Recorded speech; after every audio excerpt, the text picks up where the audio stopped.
महाराज 4-2 कोटी रुपये ज्याच्याकडे आहेत त्याला रामराम नाही घातला तर ते कोकण्या मशिवानी फुगतो.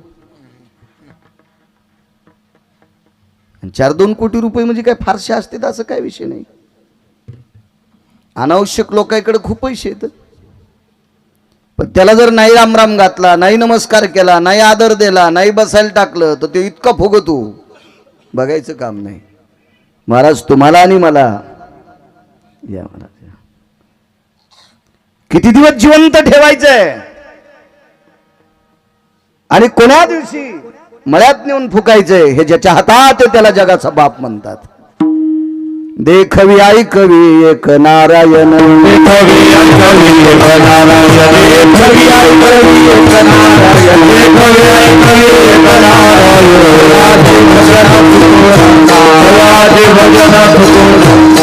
आदि भजन देखवी ऐकवी एक नारायण.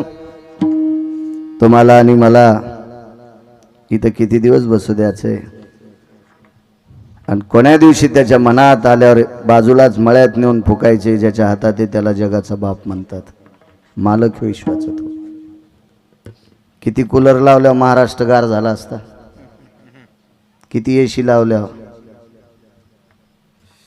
आम्ही ज्यांच्याकडे बसलो ते आबा बेजार होते, कीर्तन कसं करायचं म्हणले. कुठं होत राहील म्हणलं, तुम्ही काय काळजी करता. त्याच्या मनात आल्यावर मंगल कार्यालयात पण होणार नाही. लय मंगल कार्यालय उडून गेले त्याच्या मनातच आल्यावर, आणि त्याच्या मनात आल्यावर उघड्यावर पण होत आहे. किती एशी लावल्यावर बांधाच बा महाराष्ट्र गार होईल, पण त्याच्या मनात आल्यावर त्यानं 10 मिनिटं महाराष्ट्र गार केला. ही ज्याच्यात ताकद आहे त्याला पंढरपुरातला जगाचा बाप म्हणतात. जगाचा बाप. राहिली अहंता मग कोटी, झाडाचं पान ज्याच्या सत्तेशिवाय हालत नाही त्याला जगाचा बाप म्हणतात.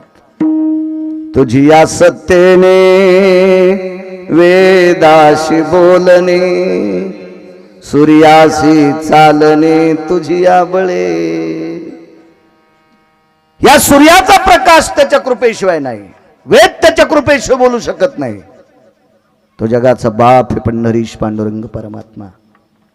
आणि त्याला एके दिवशी निळोबरायांनी परत केलं. प्रार्थिल्या वाचोनी आला शिका. बोलवलं नाही ना देवा तुम्हाला, कशाला आलात. नाही राग आला हो, नाही राग आला. विचार करत होता जगाचा बाप. महाराज मी आलोय ना, पण तुम्ही जरी नाही बोलव तरी आलो नाही. निळा म्हणे आम्ही नोळ खोजी देवा, तो कयाचा धावा करीत असो. निळोबराय म्हणतात देवा मी फक्त तुकोबरायला मानतोय. खळा खळा डोळ्यातून पाणी आलं. महाराज ज्यांच्या प्रखरवाणीनं देव रडतोय ते निळोबराय किती अधिकारी असतील, किती अधिकारी असतील. एक नियम सांगू सज्जनांनो, विश्वाच्या पाठीवर निसर्गाचा नियम आतापर्यंत कोणाच्याही बापाला मोडता आलेला नाही. तो पैशावाला असेल कोणी असेल. रावण लय पैशावाला होता, त्याची एक चौकट ऐकल्यावर 13-12 खासदार होता येत होतं. कोणाची मायवेली त्याच्या विरोधात फॉर्म भरायला खासदार केला. रावणाची एक चौकट ऐकल्यावर 13-12 खासदार, 13-12 अशा 7 कोटी चौकटी होत्या. काय पनकडीला गेला त्याचा. ते म्हणला समुद्र गोड करील, बांधाजबा स्वर्गाला शिडी करील आणि सोन्याला सुगंध देईल. त्याच्या 3 कल्पना होत्या. या 3ही कल्पना मूर्खपणाचं टोक होतं. समुद्र जर गोड केला असता तर पाऊस पडत नव्हता, पाऊस नसता पडा. मूर्ख कल्पना आहे ती. सोन्याला जर सुगंध दिला असता तर चोरायला सोनं सुकुट ठुलंय हे मालकाला विचारायचं काम पड नसतं. वास घेतल्यावरच कळालं असतं याच्यात ठुलंय. हेही मूर्खपणाचं टोक होतं. आणि स्वर्गाला जर पायऱ्या केल्या असत्या ना तर अस्वलावानी जी लोळत आहेत का कुत्रेवानी हे आधी स्वर्गाला गेले असते आणि भजन करणाऱ्याचे धोत्र खाली वळले असते. हे नालायकच वरी गेले असते बोंबलत. हे नालायकच वरी. भजन करणाऱ्याला म्हणले असते ए होय खाली, होय होय खाली. या 3ही कल्पना एकही खरी करू शकला नाही. एवढा मोठा श्रीमंत. तुका म्हणे ज्याची संपदा एवढी, इतकंच बघायची. एवढा मोठा श्रीमंत. त्यालाही दुपारी 2 वाजून 18 मिनिटाला आपटू आपटू हाणलंय. 100 आणि 200 क्विंटल सोयाबीन होणार आहे आणि काय उरफाटू घ्यायचं. कोंबड्या आणि उड्या हानी तू सुंबळ्या. काय पात्रता आहे, काय योग्यता आहे आपली. त्या जगाच्या बापाला परत करावं आणि परत केल्याच्या नंतर विश्वाच्या मालकाने निळोब्बराय करता रडावं महाराज, रडावं. विश्वाचा नियम मोडायला लावला तुकोबारायला. आम्हा झाले नियम मोडून तुकोबारायला वरे जाऊन खाली यावं लागलं. ते संताजी महाराज जगनाडे यांचं प्रेत झाकत नव्हतं. ज्या वेळेला तुकोबाराय वरनं खाली आले, मुठभर माती टाकली, त्यावेळेला ते प्रेत झाकलं गेलं. महाराज नियम मोडायची ताकद. कोणी बोलवलंय? निळोबारायने. मालक यावं लागतंय, ताईसाहेबाला तुम्हाला जीव घालायचंय. तुकोबारायच्या कन्येला सुद्धा भेटून गेले तुकोबाराय. त्यावेळेला येलेश्वराचा नंदी उठून त्याचं दूध काढलं होतं. येलेश्वरा ते पूजिले, दूध नंदीचे काढिले. महाराज निसर्गाचा नियम मोडायला लावला निळोबारायने. काय ताकद असेल माझ्या निळोबारायांची. आणि त्या निळोबारायचा प्राप्त प्रसंगी निवडलेला अभंग. आणि त्या निळोबारायने म्हणावं मी संतांचा महिमा कितपत वर्णन करू. जिथं निळोबाराय हात टेकतात तिथं गिरगावचा बाळा किती पिटला. महिमा वारंवार किती वर्णन करावं संतांचा महिमा. असं काय आहे संतांकडं की जेणेकरून निळोबाराय म्हणतात मी किती वर्णन करू. अरे संतांकडे काय आहे एका वाक्यात पूर्ण झालंय.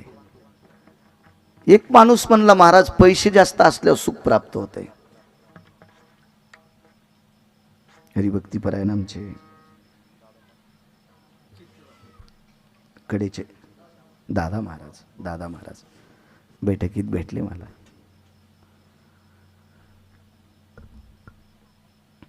पैसे भरपूर असल्याच्या नंतर सुख भेटते. म्हणलं हरामखोर आहेस तू. त्या बापाची जागिरी का पैशान सुख भेटायला. पैशान सुख रावणाला भेटलं नाही, तुला भेटतोय रे सुंबळ्या. आपल्याकडे पैसे आहेत किती. शेळीचं शेपटाड शेळीत म्हणतात ना तुमच्याकडे. शेपुडीला शेळीत म्हणतात ना. शेळीच्या शेपूट किती जरी हल्ली तर पाठीवरली माशी उठत नाही. किती येणार देऊ द्या तिने, किती बी वाऱ्यासारखी शेपूट हलू द्या, पाठीवरली माशी उठती का? नाही. मग आपली संपत्ती शेळीच्या शेपटी एवढी आहे. विशाल रावणाची संपत्ती जर सुख देऊ शकत नाही तर तुम्हाला आम्हाला सुख भेटतं का पैशानं? नाही. पैशानं भोगवादी वस्तू घेऊ शकता. पैशानं गादी घेता येईल 5 लाखाची, झोप मिळते का? पैशानं बंगला बांधता येईल, सुख मिळेल का? पैशानं गाडी घेता येईल, वापस घरी येताल म्हणून विश्वास आहे का? मंत्र्याचं विमान वरचीवरीच जळत आहे, तुमची आमची काय कथा आहे? किती सोय असेल त्याच्या विमानाची, किती सोय असेल त्याच्या हेलिकॉप्टरची. पैशानं सुख नाही. महाराज विश्वाच्या मालकाकडे पण सुख नव्हतं. ज्याचं आपण भजन करतो ना त्याच्याकडे पण सुख नव्हतं. कोणी सुख दिलं माहिती आहे? मनवोनी सेवाचे सुख झाले या देवा, मनवोनी सेवा करी त्यांची. कोण सुख दिले देवाला? संतांनी. या सुखा कारणे देव वेडावला, वैकुंठ सोडोनी संत सदनी राहिला. महाराज देवाला सुख द्यायची ताकद ज्यांच्या ती मोठी किती असतात कल्पना करा ना. आपण आपल्या घरातल्या लोकांना सुख देऊ शकत नाहीत. देवाला सुख दिलं एवढी मोठी संत आहेत, एवढी मोठी संत. मुद्दा मांडतो तुमच्या पुढे. जुन्या काळातले शास्त्री होते, प्रचंड विद्वान, प्रचंड अस्खलित विद्वत्ता होती. प्रचंड संस्कृतचे गाढे अभ्यासक.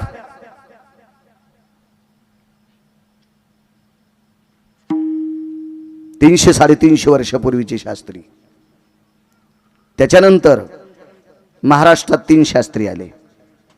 जगन्नाथ अण्णा पवार, तुकाराम महाराज महामुनी आणि प्रल्हाद शास्त्री दैठणकर. ते पहिले शास्त्री महाराष्ट्रात 3 आले. आता त्याच्यानंतर शास्त्री भरपूर आहेत. आता काही अडचण नाही, शास्त्रींची भरपूर आहे, पण हे 3 आले. त्याच्या अगोदर तुकोबारायच्या काळात एक शास्त्री प्रचंड विद्वान, त्या शास्त्रींचं नाव होतं रामेश्वर शास्त्री. अस्खलित विद्वत्ता होती महाराज, अस्खलित. ते काय तुमच्या आमच्यासारखं संस्कृत होतं का? काष्टम कोरित भुंगा भुस्कटम पडत भुई, असा श्रेष्ठ कवीत लंगड्या सखुबाईचा जावाई. अशी संस्कृत असेल का? मी रविवारी बातम्या ऐकल्या. ही ती वार्तापत्रश्य, ही ती अभ्रायम नभे श्रुती, ही ढगाळ वातावरणच ठोकर ठोकर गारगुंडा पडंच. असलं संस्कृत असेल का ते? या व्रत भययनि सुदियनि छंदा अपि भययनि कमकामायो, मध्यन भययनि लाक्षाम भय सकल सुधा, छंद पराभय जायन्ते, छंद पराभय जायन्ते, छंद पराभय जायन्ते. पाण्यासारखी वाणी चालायची असे प्रचंड विद्वान शास्त्री. तारुण्य होतं. उन्हाची अशी लहर तापलेली दुपारची वेळ, आणि नित्यनेम सगळं काही आटपून पहाटेचं जेवण वगैरे सगळं नित्यनेम संपूर्ण आटून निघत होते. पण जाता जाता एक आश्रम लागला. त्या आश्रमाच्या समोर एक सुंदर अशी बारव आहे, दगडी बारव. बारव दगडीच असती, विहीर नाही, बारव आहे. जिला मध्ये उतरायला ठिकाण असतं तिला बारव म्हणत असतात. अशी एक प्रचंड त्या काळातली बारव आहे. आणि त्या बारवेवर पाणी काढण्यासाठी एक रहाट आहे, रहाट. त्या रहाटानं पाणी काढायचं, पाणी घ्यायचं. आंघोळ करायची असेल तर दगडी नांद होती, नांद एक असं गोल दगडी, तुमच्याकडे काय म्हणतात काय माहिती तिला, नांद. आणि त्या नांदीत पाणी टाकायचं, मग स्नान करायचं. आणि तिथे कायमस्वरूपी माणूस उभा होता, तो मध्ये जाऊ देत नव्हता कोणाला. रामेश्वर शास्त्रींना सांगितलं, अहो मध्ये जाऊ नका, मत जाइए अंदर, जाना नाही मना है. ते हिंदी भाषेत होता. पण रामेश्वर शास्त्री त्या काळातला विद्वान माणूस, धार शिवडी टाकली बारवात.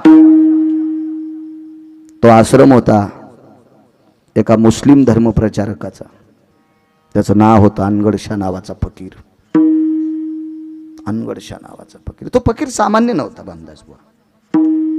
एरवी आपल्याला फकीर भेटत असतील ती फकीरच असतील, पण हा फकीर नव्हता. हा दुकानात धुपन काढीतच नव्हता, इष्ट्यावर उठ टाकून. तो फकीर होता. तो फकीर 4 ब्रह्मवेत्याच्या बरोबरीचा होता, एका ब्रह्मवेत्याच्या बरोबरीचा. जी ब्रह्मवेत्याचा अधिकार असतो का तितका अधिकार या फकीराचा होता. एवढा मोठा प्रचंड विद्वान फकीर. आणि विचारलं, आवाज कशाचा रे? सरकार मना करने के बाद भी बोले शास्त्री कूद गए अंदर. पोहू नका म्हणलं तरी शास्त्रीने उडी टाकली. ठीक आहे बोले. रामेश्वर तैरते रहना. फकीर होते ते. ए रामेश्वर तैरते रहना. आता तो रामेश्वर शास्त्रीला आवाज नाही गेला, पण मधी बसल्या बसल्या नॅचपशी बसलेलो होतो म्हातारं ते. हिरव्या रंगाचे कपडे होते, डोक्याला हिरव्या रंगाचा कपडा बांधलेला होता, मोराची पेंडी होती, समोर कटोर होतं, चिमटा होता. त्याचं भजन चालू होतं. ला इलाहा इल्ला, ला इलाहा इल्ला, ला इलाहा इल्ला, ला इलाहा इल्ला. भजन महिमेत मस्तीतला फकीर होता तो. मस्तीतलं भजन त्याचं चालू. तर आहे ना कौरक पोहन बांधासबा माणूस. अर्धा घंटा 1 घंटा पाण्यात पोहून, किती वेळ पोहून. कंटाळल्याच्या नंतर रामेश्वर शास्त्री बाहेर आले की अंगावर पेट्रोल टाकून विस्तू टाकल्याच्या नंतर जितका आग व्हावा तितक्या अंगाचा दाह झाला. पुन्हा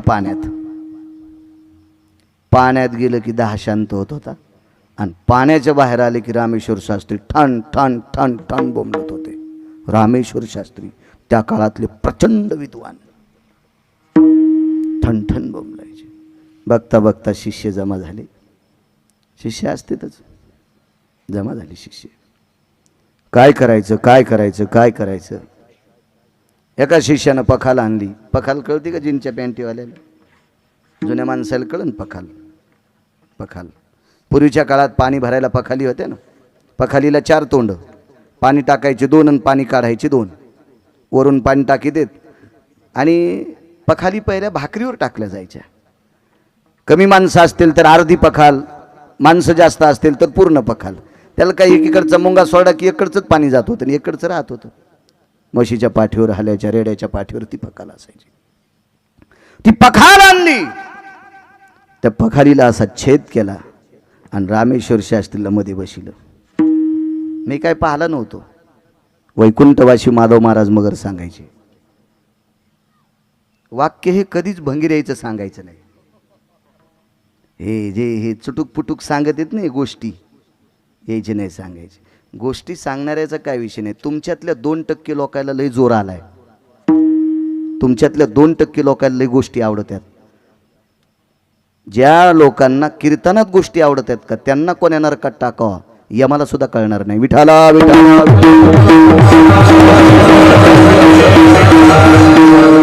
कीर्तनात सटाक्या सांगणाऱ्याला कोण्या नरकात टाकील देव ते तर त्याचं असू द्या, जाऊ द्या त्या भडव्याला.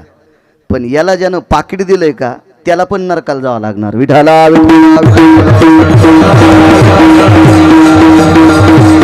कीर्तने सटाक्या सांगायचं ठिकाण नाही. संसाराच्या अंगी अवघीच व्यसने आम्ही या कीर्तने शुद्ध झालो. कीर्तन चांग होयांग हरिरूप. एक तरी बोधावर असलेली गोष्ट आपल्या जीवनात घेऊन जाता यावी त्याचं नाव कीर्तन. अमूल्य वेळ खर्च करून बसले ना तुम्ही, रिकामे आहेत का तुम्ही? याच्यातली 25% लोक गिरगावकराला इकत घेऊन आवताला लावतील इतके श्रीमंत आहात तुम्ही. तुमचे बंगले सांगतात ना तुम्ही किती मोठे आहेत. खाती के गालन ना हाती के बाल, एवढे श्रीमंत आहेत तुम्ही. आणि या मंडपात सटाके ऐकायला कधीच बसायचं नाही. बोधावर आरूढ असलं तर बसायचं. विढाला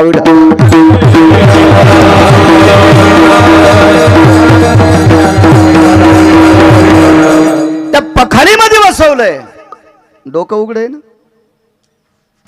तर तर तर तर घामाला लालबुंद डोकं झालं. जळतो रे, मरतो रे, पेटतो रे, पोळतोय रे, धावतोय रे, ठण ठण बोंबलू लागले रामेश्वर शास्त्री.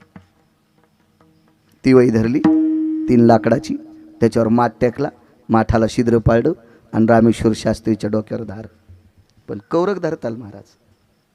रामेश्वर शास्त्रीच्या एका सानिध्यातल्या विद्वान व्यक्तीनं, खरं तर रामेश्वर शास्त्रीला सल्ला देतो त्या अर्थी तो किती विद्वान असेल कल्पना करा. आणि रामेश्वर शास्त्रीला सल्ला दिला, याच्यातून मुक्त व्हायचं असेल तर तुकोबा आंबिलेंच्या घरी जावं लागेल.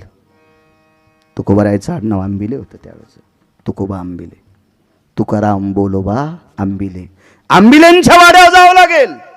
रामेश्वर शास्त्री म्हणले काय म्हणतो रे?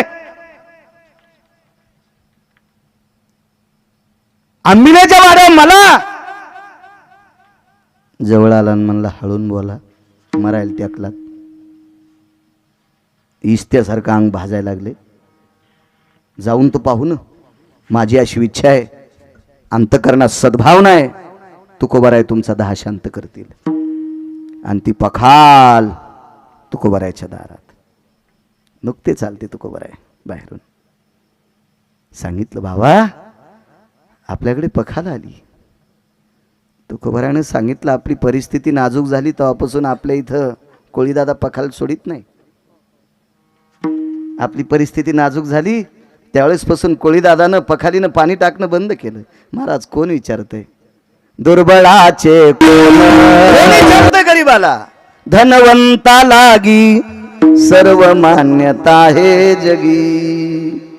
म्हणून 35च्या आतल्या सगळ्या तरुणांना विनंती करील, आपल्या वाट्याला जो उद्योग आला तो उद्योग करून 2 पैसे घरी आणि जा.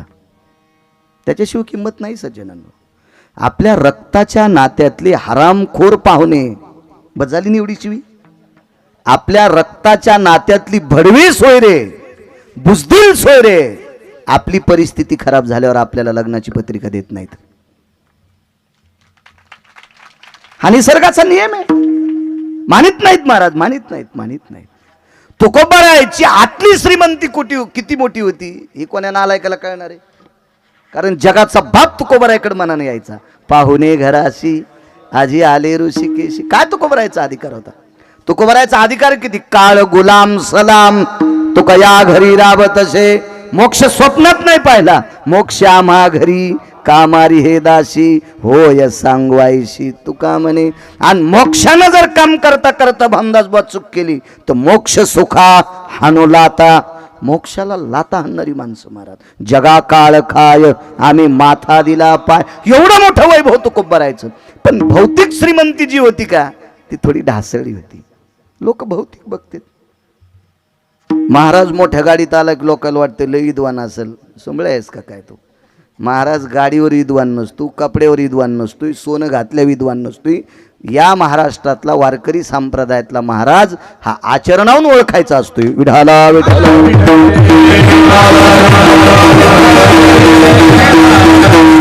या संप्रदायात पक्वात जास्त वाजिता येतो म्हणजे मोठा आहे. अंगावर घेऊ नका, माझं रेडीमेड कपड्याचं दुकान आहे. मी काय कोणाला कपडे शिवायला रिकामं माय गोळ्या संपल्यात का. पक्वात जास्त वाजिता येतो म्हणजे महाराज चांगला आहे. जास्त गाता येतं म्हणजे महाराज चांगला आहे. त्याला लोक खूप कीर्तनात मानतात म्हणून तो चांगला आहे. अद्याप नाही. जिच्याशी लग्न केलंय ती सोडून दिली तर जगातल्या ज्येष्ठ स्त्रीला माय म्हण, कमी वयाच्या स्त्रीला बहीण म्हण, अशी ज्याची वृत्ती आहे तो जगातला एक नंबरचा महाराज. असे तर लय दाड्याची टमरीला पडीत कुठे बी लोळत लोळत लोळत लोळत. अभ्यासाला कमी नाही आणि आचरण तिळभर नाही. तिळभर नाही. असे कुंटलानं लोळायलेत. कुंटलानं मालक मानित नाही त्यांना. विडाला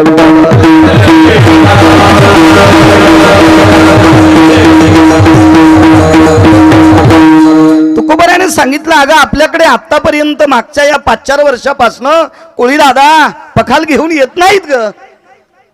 बाबा हो आलेत. तुकोबाराय मधनं बाहेर पडवीत आले. पडवीतून समोर आले पाहतात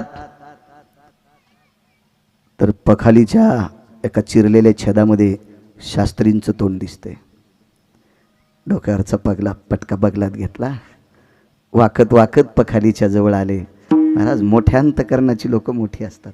समुद्र समुद्रच असतो. आणि तुकोबारायने दोन्ही हात जोडले. पूज्यश्री शास्त्री महाराज, गरिबाच्या आळशाच्या घरी गंगा यावी असं तुम्ही आमच्याकडे काय काम आहे. एखादा सेवक पाठवला असता चोपदार तर हा तुकाराम तुमच्याकडे धावत आला असता. तुम्ही स्वतः येणं केलंय. रामेश्वर शास्त्रीनं सांगितलं तुकोबाराय मी आलो का तुमच्याकडे किंवा तुम्ही माझ्याकडे आले हे सोडून द्या. माझा त्रास कमी करा. त्रास कमी करा. झालं काय शास्त्रीजी. काय झालंय तुम्हाला. काही नाही. त्या फकीराच्या बारवात उडी टाकली तेव्हापासून बाहेर निघलं की आग आली. तुकोबारायच्या लक्षात आलं रामेश्वर शास्त्रीने ही चूक नव्हती करायला पाहिजे. तुम्हाला एक सांगू का, आपला धर्म जर उंच न्यायचा असेल तर दुसऱ्याच्या धर्माला कधीच शिव्या द्यायच्या नाही. आपल्या धर्मात काय त्रुटी आहेत का त्या बाजूला काढायच्या. त्या हो संप्रदाय जर उंच न्यायचा असेल तर आपल्या त्रुटी बाजूला का. दिंडीत नाईट पॅन्टीवर पकवा द्या. दिंडीत नाईट पॅन्टीवर पकवा द्या. ही दिंडी ज्या मालकाची त्या मालकाला कोण्या नरकात टाकाव देवाला कळणार नाही. सुंबळ्या नाईट पॅन्टीवर पकवा द्या. आपल्या त्रुटी दुरुस्त करा ना. चांगलं गाता येते पण मलंग भाईवानी कपडे नाही महाराज. आपल्या त्रुटी बाजूला करा ना. आपल्या लोक मला सांगा, तुम्हाला 5 एकर जमीन आहे, तुमच्या भावाला 5 एकर जमीन आहे, भावाला झाले 40 क्विंटल आधी काय जाऊ द्या 12-5 60 क्विंटल सोयाबीन, तुम्हाला झाली 40 क्विंटल. मग तुम्ही काय करायचे. भावा सोयाबीन मध्ये म्हशी घालायच्या नाही. तुमच्या भावानं किती खतं घातलेत, काय मशागत केली, पेरणी कशी केली, निंदन खुरपण कसं केलंय याच्यावर नजर ठेवून मग तुमचं उत्पन्न वाढेल. दुसऱ्याच्या धर्माला नाव ठेवल्यानं आपला धर्म उंच जात नसतो. आपल्या धर्मातल्या काय त्रुटी आहेत, आपल्यात किती पाखंडी आहेत. करणे पाकांड हेची आम्हा करणे काम, बीज वाढवावे नाम. हो आपली पाखंडी संपवणं अत्यंत गरजेचं आहे. रामेश्वर शास्त्रीला तुकोबाराने सांगितलं, शास्त्री तुमच्यासारख्या विद्वान माणसाने फकीराचा नियम कशाला मोडला. तो फकीर होता. त्याने जीवनात तुमच्या घरची भिजलेली पदार्थ खाल्ली नाही. हा त्यानं कांती भिक्षा मागितली नाही. कांती भिक्षेचं पुढचं गोड नाव दिलं संप्रदायानं. त्या गोड नाव आहे मधुकरी. त्यानं नाही मागितली कधी. त्यानं कधी पण शिदा मागितला. ब्रह्मविद्याच्या अधिकाराचा तो फकीर. तुम्ही कशाला त्याची न्याच बाटवली. रामेश्वर शास्त्री म्हणतात तुकोबाराय झाला आता, पण आता पर्याय काय? ठीक आहे, थांबा 5 मिनिटं. लगेच एक ध्वजपत्र आणलं, टाक घेतला आणि त्याच्यावर अभंग लिहिला. चित्त शुद्ध तरी शत्रु मित्र होती, व्याघ्रहीन खाते सर्पतया, विषते अमृत आघात ते हित, अकर्तव्य नीत होय त्याशी, दुःख ते देईल सर्व सुख फळ, होतील शीतळ अग्निज्वाळा, आवडे जीवाशी जीवाची परी, सकळांतरी एक भाव. दिला अभंग लिहून. हा अभंग वाचा. तसेच पखालीत बसलेले शिष्यानं पुढं पान धरलं आणि अभंगाचं भांदाज बुवा एक आवर्तन झाल्याबरोबर पखाल फोडून पठ्ठ्या बाहेर आला. कोरडं फट्ट अंग झालं, पण अंग पोळत नाही. ज्या शिष्याने तुकोबरायकडे नेलं त्या शिष्याच्या गळ्याला मिठी मारली. बाबा मग दुःख संपवलंच रे. ते म्हणला मी नाही संपिलं मालक, हे तुकोबरायने संपिलं. म्हणून निळोबाराय म्हणतात पहिल्या कडव्यात, प्रमाणाला भरपूर वेळ देतो, लोकांना कळेल असे शब्द गोड म्हणा, करबड करू नका. विढाला आतापर्यंत 23.5 वर्षात एकाही गायकाचा अपमान मी केलेला नाही आणि करणारही नाही. नाही आवडला त्याला मानणार नाही, त्याची स्तुती करणार नाही, पण त्याचा अपमान करणार नाही. विढाला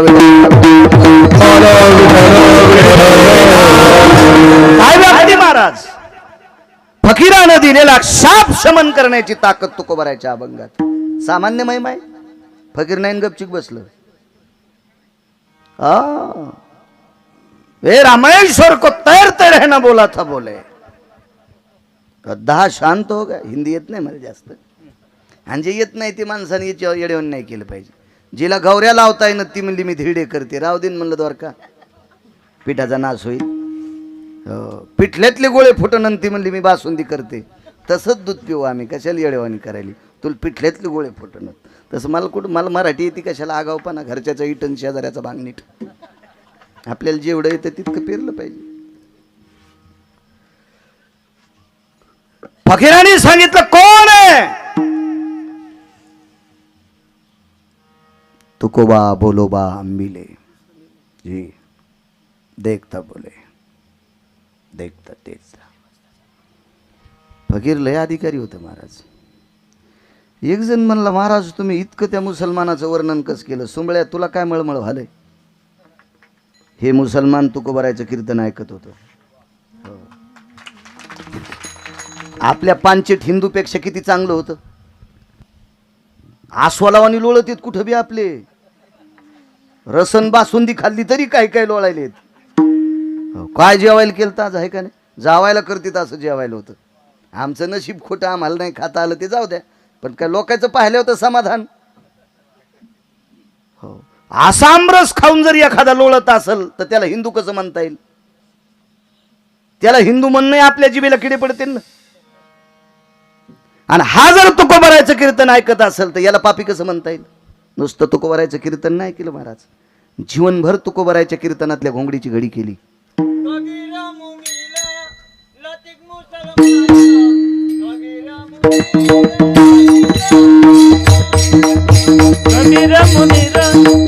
लतीफ मुसलमान, कबीर मुनीरा लतीफ मुसलमान.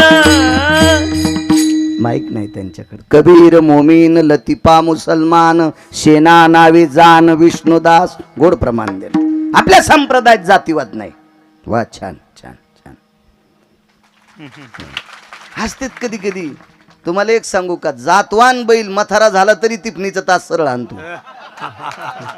आता यायचं इतकं वर्णन केलं तरी एखादा म्हणून वर्णन केलं पण तुम्हाला बैल म्हणला ना. असे काही हरामखोर काड्या करणार असते. जुनी जुनी माणसं. प्रमाण छान दिलं. वा, छान. हे फकीर एके दिवशी भिक्षेला गेलते. एक गणपतीचे उपासक होते. भगवान चिंतामणी देव, भगवान चिंतामणीचे उपासक गणपती बाप्पाचे. अहो भिक्षा मागितल्याबरोबर 13.5 क्विंटल गहू टाकले तरी कटोरं भरलंच नव्हतं. आणि कटोऱ्यात गहू बसते 2.5 किलो 2.5 किलो कटोऱ्यात 13.5 क्विंटल टाकले तरी कटोरं भरत नव्हतं. वापस देऊन टाकले गहू, वारा झाकला त्याचा. इतकी गहू सिद्ध फकीर येतो, सिद्ध फकीर. आणि ज्या तुकोबरायांनी मी दिलेला शाप रामेश्वर शास्त्रीचा शमन केलाय, बघतो म्हणे त्या तुकोबरायांची, बघतो. रागानं लाल झालत ते, लाल लाल झालतो लाल. आणि तुकोबरायच्या दारात गेला. भिक्षाम देहि मा. आता ही आपल्या भाषेतली भिक्षा आहे, ती त्यांच्या भाषेत म्हणणं रसुल्लेर. पुढचं जाऊ दे आता. त्यांच्या भाषेत चिमुकली बाहेर आली. तुकोबरायची कन्या पाहलं. आई माय ग. हे आपले शब्द आहेत बरं का. आई माय बाई आपले शब्द आहेत. काय गोड शब्द आहे माय. 5,000 कोटीची प्रॉपर्टी असावं भांडास बुवा. तुमच्या माझ्या अंगावर कपडे आहेत, असेच कपडे असावा. आणि खांद्यावर अशी धर्माची पताका असावा. आणि 5,000 कोटीची बाई पोर्च मध्ये बसलेली असावा. आणि तिला एकच म्हणा, माय भाकरी मिळल. जर तिनं गावरान तूप लावून चपाती नाही दिली तर मला बाळ्या म्हणू नका. मात्र 2 गोष्टी सांभाळणं. वेश वारकऱ्याचा असावा, खांद्यावर पताका असावा, आणि तिला माय म्हणावा. तिला जर मम्मी म्हणलं तर, तिला जर मम्मी म्हणलं तर कसं पेट्रोल निघल्यावर शब्द बाहेर पडतो. इतका अतिरेक झाला. सप्त्याला दम नाही, भागवताला दम नाही, रामायणाला दम नाही, पारायणाला दम नाही, आणि भंगिऱ्याला गुण नाही. अंमलात कोणी आणीन ना, अंमलात आणीन कोणी अंमलात. आपली शब्द दादा बाबा तात्या आबा नाना अण्णा काका जिजा काय शब्द आहे तो. भारदस्त शब्द आहेत, भारदस्त शब्द.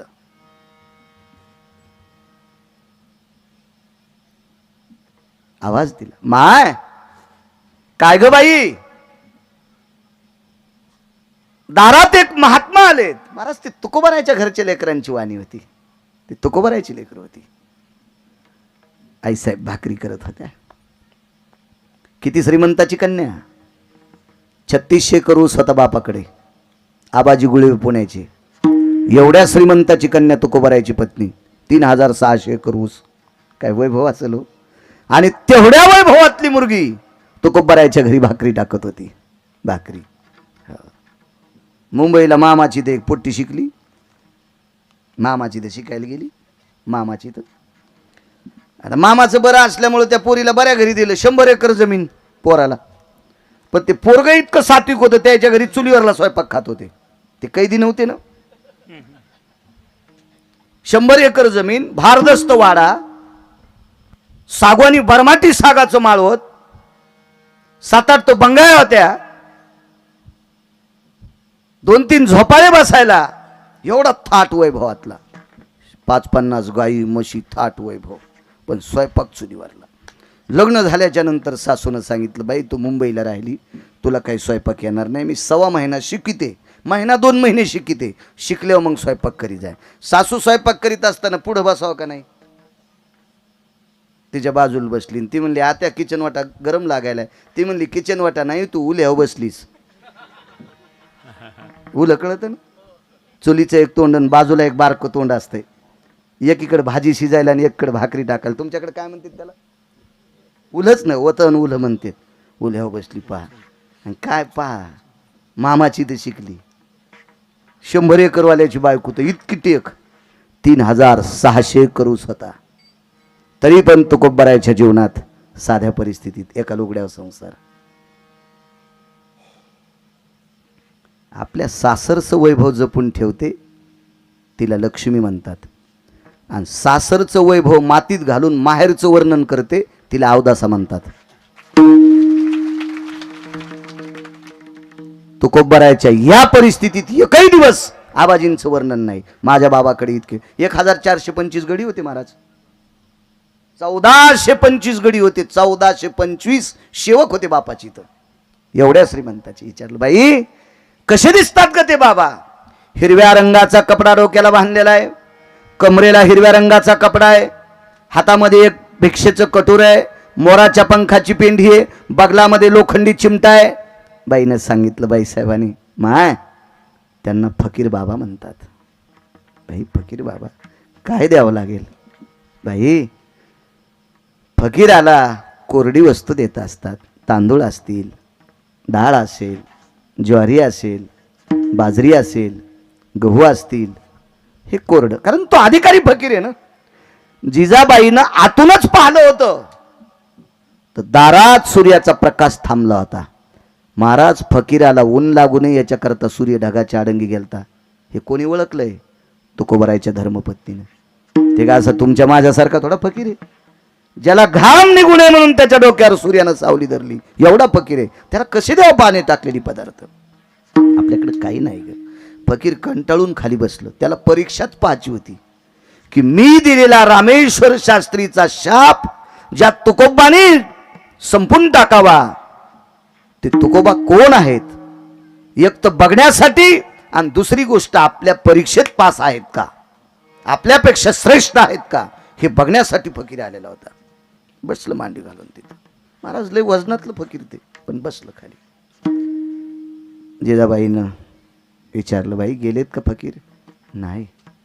माय काय जाऊ ग एवढ्या मोठ्या माणसापुढे, एवढे मोठे फकीर बाबा आहेत, मी त्यांना काय म्हणू? आपल्याकडे काय नाही.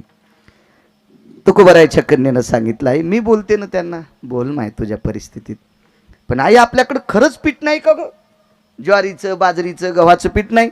नाही ग नाही ना.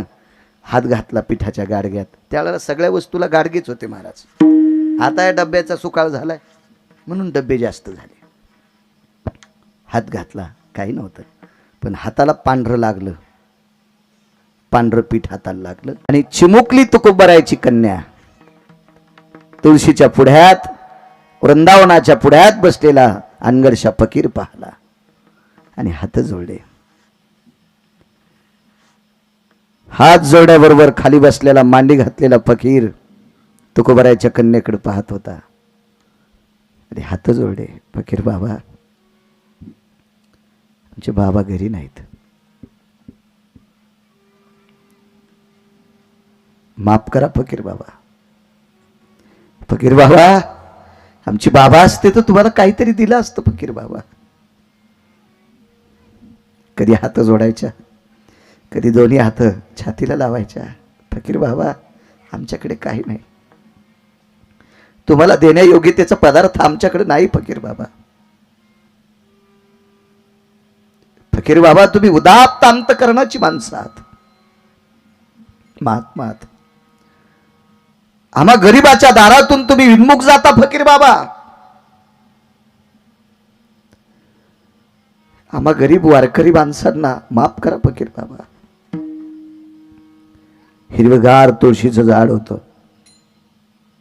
फकीर बाबा या पवित्र देवतरूच्या तुळशीच्या साक्षीने सांगते फकीर बाबा, आमच्याकडे पीठ नाही, आमच्याकडे तांदूळ नाहीत, आमच्याकडे डाळ नाही, आमच्याकडे गहू नाही, आमच्याकडे ज्वारी नाही. जेवढं पीठ होतं तेवढं काटोटीत घेतलं आणि पाणी टाकलंय त्याच्यात. माझ्या आईनं सांगितलं फकीर बाबाला पाण्याची पदार्थ वाढवू नये, म्हणून माफ करा फकीर बाबा. पुन्हा जर कधी आमच्याकडे आले, माझे बाबा जर घरी असले तर काही करून पण तुम्हाला काहीतरी देतील फकीर बाबा. माझे बाबाने आतापर्यंत या वाड्यातून कोणाला विन्मुख जाऊ दिलं नाही फकीर बाबा, माफ करा. फकीराला भिक्षेचं नाही पडलं अंदाजवा. फकीराच्या लक्षात आलं तुकोबाराय काय असतील देव जाणे, खुदा जाणे. पण या तुकोबारायच्या किंवा तो तुकोबाराय तिलाही समजित असेल, त्या कुमारिकेलाही समजित असेल, घरची माणसं काय आहेत म्हणे, काय माणसं आहेत. मांडी घालून बसलेला फकीर मांडीवरचा मांडी खालचा चिमटा बगलात दाबला, मोराची पेंडी हातात घेतली, मोराच्या पंखाची, आणि डाव्या हातानं कटोरं उचलीत असताना कटोरं उचलत नव्हतं. उचलत नव्हतं कटुरं, उचलत नव्हतं. म्हणून तोंडाकडे पाहणाऱ्या फकीरानं कटुरं का उचलत नाही म्हणून खाली पाहिलं तर कटुरं भरून उतू गेलेलं होतं, सांडून गेलेलं होतं, सांडून गेलेलं होतं.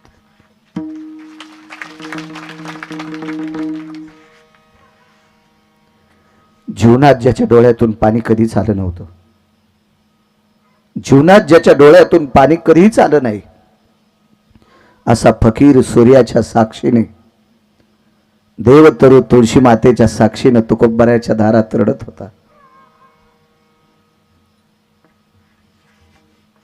उजव्या हातात मोराच्या पंखाची पेंडी घेतली आणि श्रीमंत श्री जगद्गुरु तुकोबराच्या कन्येचे पाय झाडीत होता, पाय झाडीत होता पेंडीनं पाय.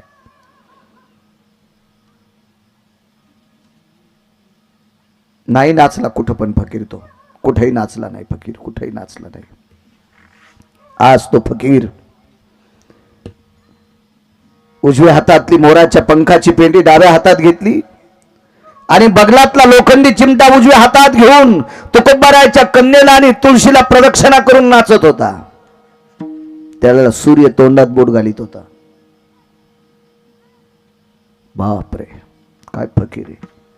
जीवनभर महिमेत जीवन जगलेला फकीर तुकोबराच्या मुलीला प्रदक्षिणा करतोय. लोटांगण घातलं. धन्य झालो तुकोबरा, धन्य झालो तुकोबरा, धन्य झालो तुकोबरा. चिमुकलीनं सांगितलं, फकीर बाबा, जिला तुम्ही तुकोबराय म्हणतात ती तुकोबरायची मुलगी आहे आणि तुकोबराय माझे बाबा आहेत, ते घरी नाहीत. गालात आणून घेतलं, गाल बडू लागला फकीर.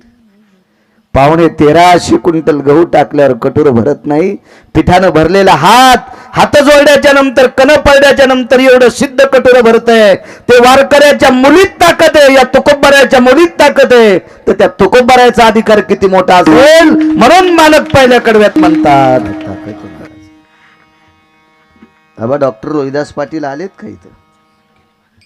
वा वा, छान छान, आनंद वाटला. यजमान कीर्तनात बसले. आमच्या जालना हॉस्पिटलचे सर्व डॉक्टर हुशे साहेब आहेत. खूप आध्यात्मिक, खूप पारमार्थिक आहेत. माझा अपघात झाला त्यावेळेला त्यांनीच या शरीरावर चर्या केली. मी इतका कडक बोलतो पण नाईलाज आहे माझा, मला बसावं लागतंय. माझ्या बॉईल जनला डॉक्टर साहेब क्रॅक आहे म्हणून मला उभं राहता येत नाही. मी ज्ञानोबाच्या तुकोबाराच्या वारीत चालतो, आळंदी पंढरी चालतो, फक्त उभं राहिल्यावर कंपन होते म्हणून मला बसावं लागते. त्याबद्दल माफी मागतोय. विठाला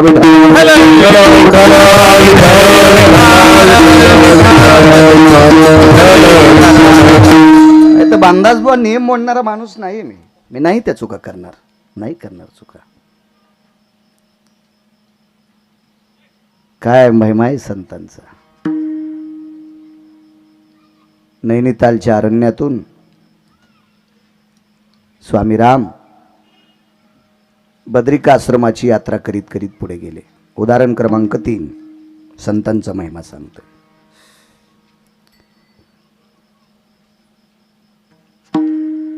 आणि त्या दिव्य सरितेच्या बाजूला एक आश्रम आहे. तो आश्रम एका अनुरागी साधूचा आहे. डॉक्टर साहेब फार मोठे अनुरागी साधू. त्या साधूला टोपण नाव पडलेले क्रोधी बाबा. बाबांचं नाव क्रोधी बाबा आहे. हे नाव का पडलं माहितीये का? आम्ही दर्शनाला गेले की ते बसू देत नव्हते. हे चल भाग, आपण नाही बैठना, चल निकाल, असं कोणावर बघते, चल दर्शन होगा, चल चल चल. नाही कोणी उठला की दगड हाणायचे. मग लोकांनी नाव ठेवलं क्रोधी बाबा. माणसं बहादर आहेत नाव ठेवायला, बहादर नाव आहे. आणि काय माणसं ते वागण्यावर नाव ठेवित असतात. आपल्याकडं माझघर कळतं का तुम्हाला? माझघर राणीवासा नाही कळणार. हे ओरिजिनल शब्द आहेत ना महाराष्ट्रातले, हे नाही कळणार तुम्हाला. बेडरूम, हा ती कळण हा ते कसं नाही कळणार. बँकेत पैसे उचलायला बाई करा सही तर लावा शाही, तिला पण बेडरूम कळती. माझघर नाही कळणार. राणीवासा आपल्या ओरिजिनल भाषेचं नाव काय? मराठी भाषेचं हा नाही कळणार. ते मराठीत ज्यानं MA केले त्याला सांग म्हण. इंग्रजीतलं सगळं सांगता येईल. इंग्रजी येऊ नये असं माझं मत नाही. माझ्या आळंदीतल्या मालकाला भाषा 56 येत होत्या, पण कौतुक कोण्या भाषेचं केलं? माझा मराठाची किंवा ये मराठीचे नगरी ब्रह्मविद्येचा सुकाळ. काय ताकद महाराज. भाषा किती येत होत्या? 56 येत होत्या. केलाशे गौरव 56 भाषा येत होत्या. 56 सगळ्या भाषा शिका, पण आपली सांभाळून शिका ना. आपल्या भाषेचं नाव आहे देवनागरी नावाची भाषा, लिपी, देवनागरी लिपी. आल्या पाहिजे भाषा. कोण म्हणतं येऊ नये, यावं, पण आपली सांभाळून. एका माणसानं 100 लुगडे घेतले. लुगडे कळत येत ना, लुगडे 100 लुगडे बाजारात गरीबाच्या बाहेर वाटले. पुण्य आहे त्याबद्दल, पण बायकोची साडी फाटकी आणि सुंबळ्या. आधी बाप्पाप्याच्या माईल नेसवणं, आधी बायकोला लुगडं नेसन मग बाजारात वाट. हा नियम आहे डॉक्टर साहेब. बायको उघडी आणि लोकांच्या बायकाला लुगडे वाचायला कसं शक्य येते? आपली भाषा येत नाही, दुसऱ्या शिकायला आहे, कसं शक्य येते? आपलं आलं पाहिजे, आधी आपलं जतन केलं पाहिजे. आपण काय करतो माहितीये का? वरच्या गोष्टी. पाकगृह, स्वयंपाकघर कशाला म्हणतात पाकगृह? रातच्या 2 वाजता जरी माणूस आला तर 2-3 भाकरी सापडतात, त्याला पाकगृह. एक तरी भाकरी सापडून 2 पाहुण्याला अर्धी तरी 2 वाजता रातच्या खायला भेटन, त्याचं नाव स्वयंपाकघर. 2च लोकांची किचकिच चलती, त्याचं नाव किचनघर. तिसऱ्या माणसाला काहीच नाही, 2च तोंड खिचडीन बोंड. त्या घरात तिसऱ्या माणसाला कुटका भेटत नाही, दोघांचीच किचकिच, त्याचं नाव किचन. वागण्यानुसार पडत असते. क्रोधी बाबा. शास्त्रींचं गाव, आचार्यांचं गाव, पंडिताचं गाव, सिद्धांचं गाव, तप्यांचं गाव, मुनींचं गाव, एवढं मोठं गाव. त्या गावात 5-50 शास्त्री होते. आणि एका शास्त्रीच्या खांद्यावर हात टाकला.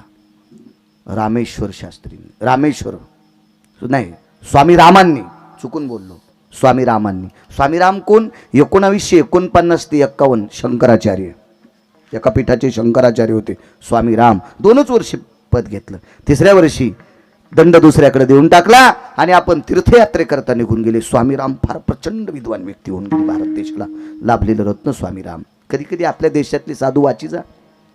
हिमालयातल्या साधूंचं एक स्वतंत्र पुस्तक आहे. बघा बघा बघा, तो संग्रह वाचा. काय देश आहे आपला, काय सिद्धता या देशामध्ये. कोणामुळे देश अस्तित्वात आहे, कोणाचे संस्कार या देशावर आहेत, याचं सुलभ चरित्र संतांचं वाचा, लक्षात घ्या. बघा किती मोठा आहे देश. आणि मग त्या शास्त्रीच्या खांद्यावर हात टाकल्याबरोबर त्या शास्त्रीला आनंद वाटला. स्वामी रामांनी आपल्या खांद्यावर हात टाकलाय. आणि स्वामींच्या त्या शास्त्रीच्या खांद्यावर हात टाकीत गंगेच्या तीरानं वरी चढत चढत चढत डोंगर चढत होते. आणि या शास्त्रीला हातपाय चळचळ चळचळ कापत होते. स्वामी रामांनी विचारलं, अरे का ये पैर लटपट रहे, क्यों क्यों क्यों? बोले क्यों? हिंदी भाषित होते थे. नहीं बोले ऊपर नहीं जाने का, वहां तो क्रोधी बाबा है. बोले वो फतरे मारता है. बोले ए चल मेरे साथ है तू, चल. स्वामी रामांचा खांद्यावर हात असला तरी लटलट लटलट कापत होता. शास्त्री नुसता साधा शास्त्री रे, प्रचंड विद्वान शास्त्री क्रोधी बाबाला भेट होते. आणि 14 किलोमीटर अंतर होतं खालून वरे. चालत चालत चालत डोंगरावर गेले आणि ते क्रोधी बाबा पूर्व दिशेकडे तोंड करून एका दगडावर बसले. दुपारची वेळ आहे. कार कार कार कार कार कार कार तापलेलं ऊन आहे. एक पक्षी सुद्धा बाहेर नाही. सगळी झाडाच्या पानाच्या बुंथ्यात जाऊन बसलेले पक्षी आहेत. काही दिसत नाही. शांत वातावरण. एवढं प्रचंड ऊन आहे. आणि त्या उन्हात दगडावर बसून पूर्वेकडे बघून डोळे झाकून भगवंताची साधना चालू आहे. स्वामी राम गेले. उन्हाळ्याचे दिवस असल्यामुळं पायाखाली काऱ्या पानं वाजत गेले. आणि स्वामी रामांनी नमस्कार केला. नमस्कार केल्याबरोबर डोळे उघडे स्वामी रामाकडे बघून मान वाकिली. जीवनात त्या साधून कोणाकडे वाकिली नाही. महाराज मस्तीतले साधू होते, ते महिमेतले होते. तुम्हाला सांगतो, गावरान तुपातल्या चपात्या खाणारे 1000 कुत्रे जरी हाती सोडले तरी हाती कुत्र्याला मोजित नाही. गावरान तुपातल्या चपात्या खाणार डॉक्टर साहेब कुत्रे सोडेन हातीवर तरी हत्ती मोजित नाही. हत्ती हत्तीच्याच महिमेत असतो. गाढव हत्तीला म्हणलं, हत्ती दादा कुत्रे भुकायले, ते म्हणलं भुकू दे ना, पण डसत नाहीत. काय कुत्र्याची मायवेली हत्तीला डसायला? कुत्रे हत्तीला भुकतेत पण डसत नाही. डसले की बोचरे होते. बोचरं कळालं ना तुम्हाला? हत्तीची त्वचा तितकी कठीण असते. कुत्रं डसलं की त्याचे दात त्वचेत जाते आणि रिकामाच खोबळा घेऊन बाहेर येते. मग कुत्रे लय शहाणे आहेत, फक्त भुकतेत पण डसत नाहीत. अशी प्रत्येक क्षेत्रात कुत्रे असतात. तेच भुकायचंच काम असतंय, भुकायचंच काम. हे केलंच खाऊन तू कुत्रे आहेस सोमळ्या. तू जरी दोन पाय असतील माणसासारखे तरी तुझ्या गुण कुत्र्याची येत ना. विठाला विठाला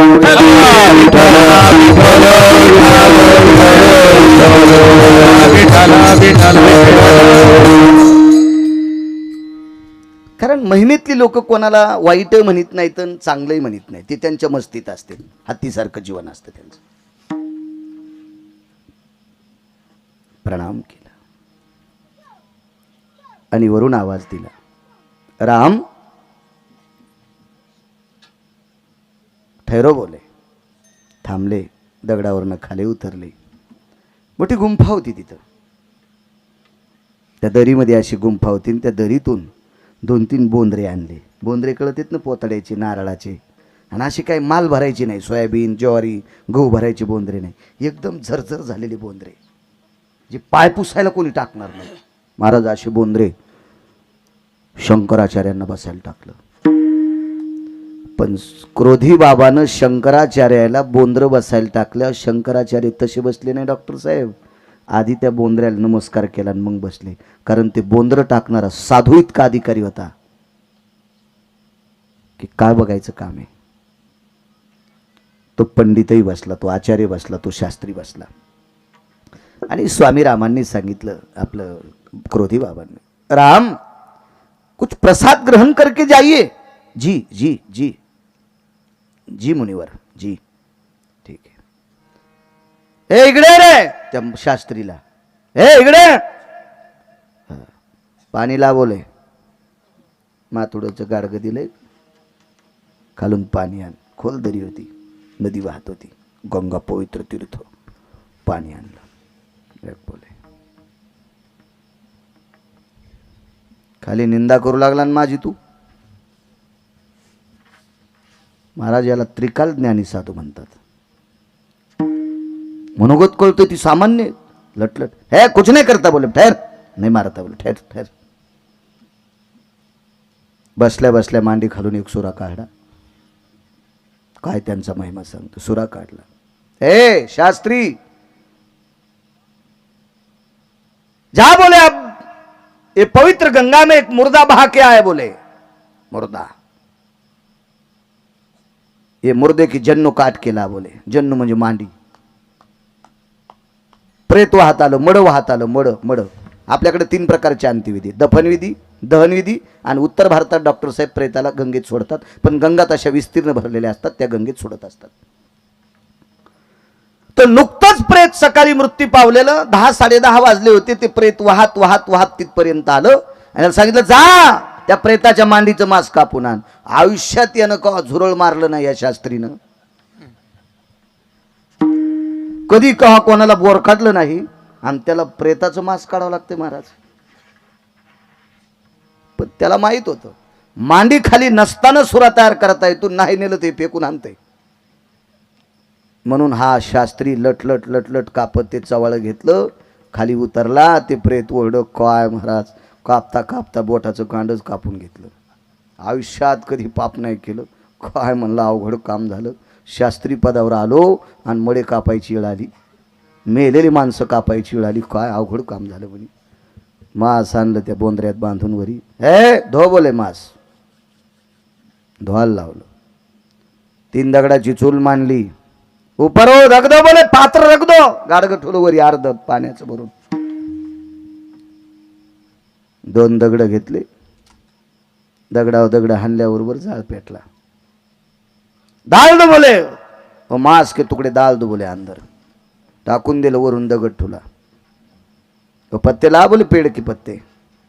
झाडाचे पानं आणले, पंतराळ्या 3 केल्या. एक पंतराळी स्वतः करता केली, एक पंतराळी शंकराचार्य रामांसाठी केली आणि एक पंतराळी शास्त्रीसाठी केली.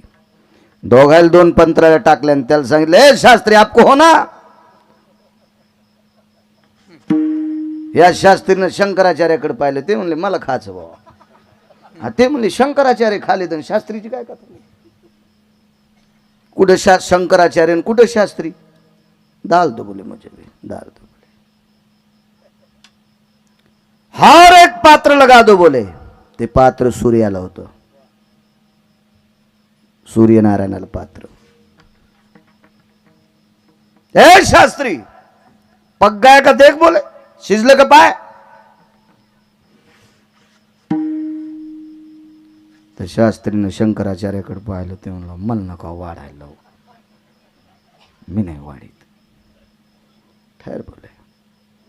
क्रोधी बाबा उठले,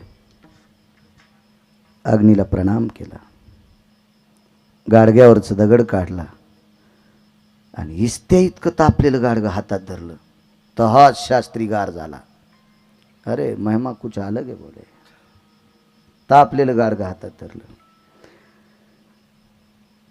पहिला स्वयंपाक टाकला सूर्याच्या पात्रावर। शिजिल तर काय माहिती तुम्हाला? मांस। कोणाचं मांस? मेलेल्या माणसाचं मांस, माणसाचं मांस शिजिले। आणि गाडग्यातून सूर्याच्या पात्रावर पडलं काय? गावरान तुपातली दुधातली खीर पडते। शास्त्री बसल्या बसल्यात माती तोंडात घालू लागला। अरे बाप रे बोले महिमा। रामांच्या पात्रावर टाकलं, शास्त्रीच्या टाकलं, स्वतःच्या टाकलं, गजर केला। अन्नपूर्णे महापूर्णे पूर्णायत मुच्छते नाम जठरानलो तृप्तवसायाम शुद्धानिहवितार्थायाम अन्नपूर्णे महापूर्णे नमः पार्वते पते हर हर महादेव। सुरू केलं जेवण। ते का आपल्यासारखे श्लोक होते का? राम लक्ष्मण हे दोघे बंधू जेवायला बसले, दही भात लिंबू। रुमण्यान हाणायला पाहिजे भडव्याला। दहीन भात खात असते डॉक्टर साहेब, भातावर लिंबू घेत असतात का? कोणतंच वैद्यकीय आयुर्वेद सांगणार नाही, ॲलोपॅथिक होमिओपॅथिक काहीच सांगणार नाही। किती चुकीचं आहे। आणि हा श्लोक म्हणणाऱ्याला अक्कल आहे का? जेवायला बसले दही भात लिंबू। बरं इथपर्यंत ठीक आहे। जेवता जेवता अपमान झाला, ताटात उंदीर रिकामी जागा करून गेला। रुमणं असते ना, रुमणं आवताला असते ना तुमच्याकडे रुमणं। हे रुमणं कणसाकून तोंडात ठोकायला पाहिजे, निकून काढायला पाहिजे आरामखोराच्या।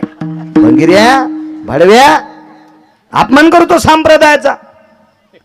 जाऊ द्या बरं ठीक आहे, दही नसेल तर लिंबू घेतला असेल, घेतात माणसं आंबट। पण राम विष्णू आहेत, लक्ष्मण शेष आहेत। आणि शेष कोणाचा बॉस आहे? आणि शेषाच्या ताटात उंदरानं लगी करावं, काय मायवेली त्याची? अहो सर्पाची फरकांड ओलांडल्या उंदराचं आयुष्य कमी होतंय। बारीक सर्प पाहिल्यावर उंदीर हरिपाठ म्हणीन का? आणि शेषाच्या ताटात लगू शंका करायला काय त्याची मायवेली? श्लोक म्हणणाऱ्याला अक्कल असावी की नाही? याचा गुरु कोण आहे त्याला हाणायला पाहिजे। विठाला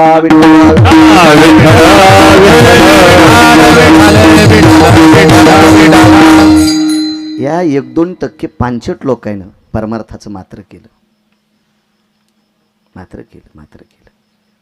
तुम्हाला एक सांगू का? गुन्हा करणाऱ्यापेक्षा गुन्हा सहन करणारा 1 नंबरचा हरामखोर असतो। हो, आणि यहीनं मात्र करण्याच्या पाठीमाग तुमच्यातल्या 5% लोकांचा नालायकपणा आहे। म्हणून हे उतू आलेत। विठाला विठाला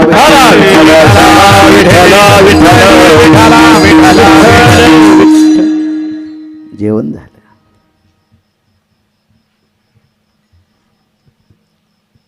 महाराज स्वामीराम बसल्या बसल्या क्रोधी बाबांचं चिंतन करत होते। निघतो आम्ही। स्वामी क्रोधी बाबांनी सांगितले, शास्त्री ये पात्र में शेष क्या बचा है देख भला। म्हणजे त्या गाडग्यात आता काय राहिले पुन्हा पाय बरं। स्वतः यानं मांस कापून त्याच्यात टाकले, पण क्रोधी बाबांना रिचवल्याच्या नंतर खीर पडते आणि जेवण झाल्यावर गाडग्यात पाहिल्यावर पुन्हा मांसाची तुकडे दिसते। महाराज काय ताकद असेल या लोकांची, काय वैभव असेल या लोकांची। एवढी मोठी बदलाची स्थिती या लोकांकडे, एवढा मोठा सर्व गोष्टीचा सार्वभौम सत्तेचा अर्जव यांच्या ताब्यात आहे। यांना क्रोधी बाबा महाराज जीवन कोणासाठी? त्या काळातले शंकराचार्य स्वामीराम, ज्या शंकराचार्यांना प्रत्यक्ष नर्मदा माय अन्न देत होती. अनुष्ठानाला बसले स्वामीराम, अनुष्ठानाला. आणि अनुष्ठानाला बसल्यावर आता आपली लोक दर्शन करत असताना कोणी हळीत टाक, कुंकू टाक, फुलं टाक, काही टाक, कोणी रुपया टाक, 2 रुपये टाक, 5 रुपये टाक. हे साधू लोक ते खातील का? पण फळ कोण नाही टाकलं, नव्हतंच ना. पहिल्या दिवसाचं अनुष्ठान झालं आणि दुसऱ्या दिवशी मा नर्मदा मैयाने सोन्याचा हात पात्रातून वरी आला, त्याच्यावर सोन्याचं पात्र आहे, आवाज दिला, स्वामीराम प्रसाद ग्रहण करी. 2 वाजता रोज प्रसादाचं पात्र येत होतं. अनुष्ठान संपल्याच्या नंतर पात्र धुतलं, गंगेत पालतं टाकलं, कायमचं पात्र गेलं. नर्मदा माता, पवित्र नर्मदा माता ज्यांना अनुष्ठानामध्ये प्रसाद देत होती ते स्वामीराम. आणि त्या स्वामीरामांना क्रोधी बाबांनी प्रसाद दिलाय. काय ताकद आहे महाराज, काय शक्ती असेल या लोकांची, एवढी मोठी अफाट शक्ती आहे संत लोकांची. म्हणून मालक पहिल्या कडव्यात म्हणतात या लोकांची. अहमदाबादहून एक सोनार आळंदीला आले. सोन्याचे व्यापारी होते, अहमदाबादला राहायचे ते, गुजरातमध्ये. काय त्यांना अडचण असेल, कोणीतरी सांगितलं तुमची ही अडचण आळंदीला गेल्यावर दूर होईल बाबा, आणि त्या अनुषंगानं ते आळंदीला आले. पवित्र इंद्रायणी मातेचं स्नान केलं, नारी ती माऊली स्नान केलं. आणि तो अहमदाबादचा सोनार माऊली महावैष्णव ज्ञानोबरायाच्या समाधीवर डोकं ठेवलं.